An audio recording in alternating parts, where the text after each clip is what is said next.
પોરબંદરના ઇન્દ્રેશ્વર મંદિર નજીક સાબર જોવા મળ્યું હતું.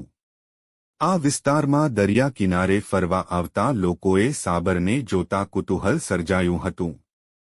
સુરજીત ટોડરમલ નામના વ્યક્તિએ અંગે ફોરેસ્ટર મહેન્દ્ર ચૌહાણને જાણ કરી હતી, જેથી મહેન્દ્ર ચૌહાણ, આરએફઓએસ આર ભમ્મર, ડોક્ટર વિજય ખુંટી સહિતની ટીમ સ્થળ પર પહોંચી હતી.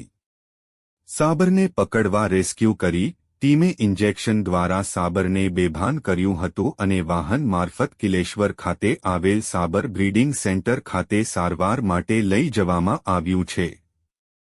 સાબર જંગલ વિસ્તારમાં જ જોવા મળે છે, પરંતુ આ સાબર ઓડદર નજીક કોસ્ટલ વિસ્તારમાંથી પોરબંદર આવી ચડ્યું હતું.